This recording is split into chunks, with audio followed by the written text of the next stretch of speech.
आप सभी को मेरा प्यार भरा जय श्री कृष्णा। आइए आज हम सभी जानते हैं कि भगवान को पुष्प चढ़ाने में उतारने की विधि क्या है शास्त्रों द्वारा।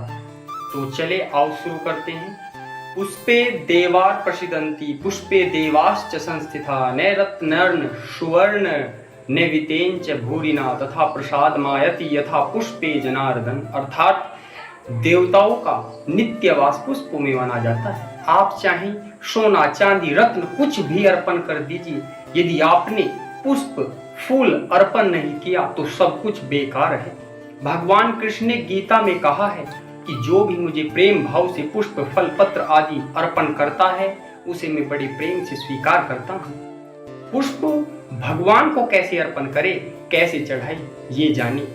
पत्रम वा यदि वा पुष्पम फलम नेष्ट अधोमुखे यथा उत्पन्नम तथा देयम बिल्बम पत्रम अधोमुखो।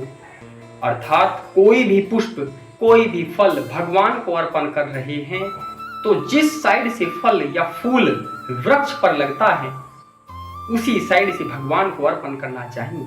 जैसे बिल्व पत्र हमेशा अधोमुख होता है, नीचे की ओर हो जाता है, इसलिए बेलपत्र को अधोमुख भगवान शिव पर चढ़ाया जाता है। मध्यमा अनामिका अंगुष्टा पुष्पम संग्राहे पूज्यते। अर्थात मृग मुद्रा बनाकर पुष्प अर्पण करें। जैसे आप हवन में मध्यम उंगली अनामिका व अंगूठे से सामग्री डालते हैं उसी प्रकार से पुष्प चढ़ाना चाहिए। भगवान पर चढ़े हुए पुष्पों को कैसे उतारते हैं अब ये जाने। तो अंगुष्टम तर्जनीभ्याम तु निर्माल्यम अपनोदयते। अर्थात जब आप अगली सुबह भगवान पर चढ़े हुए पुष्पों को निर्माल्यों को उतारते हैं तो तर्जनी और अंगूठे के द्वारा चढ़े हुए पुष्पों को उठाना चाहिए। और फूलों को कैसे तोड़े ये जाने। फूलों को हमेशा स्नान करने के बाद ही पुष्प तोड़ने चाहिए।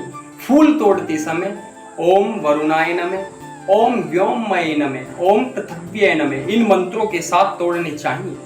क्योंकि शास्त्र कहता है ठाकुर जी पर मंदिर में देवी देवताओं पर यदि पुष्प को उल्टा चढ़ा दिया जाए तो जितने भी हमारे घर में शुभ कार्य होने वाले रहते हैं वे सारे टलते चले जाते हैं। यदि उल्टे सीधे पुष्पों का नहीं पता है तो पुष्प के डंठल को तोड़कर पुष्प की पंखड़ियों को भगवान को समर्पित कर दीजिए, वो ही भगवान को स्वीकार होगा। यदि किसी पात्र जल से भरे कलश में पड़े हुए फूलों को यदि आप भगवान पर चढ़ाते हैं तो उन पुष्पों को भगवान स्वीकार नहीं करते। जिस प्रकार तांबे के पात्र में रखा हुआ चंदन चमड़े के समान माना जाता है, उसी प्रकार किसी पात्र में भरे हुए जल में पुष्प डले हुए भगवान पर अर्पण करने से वे भगवान को स्वीकार नहीं, मान्य नहीं होते।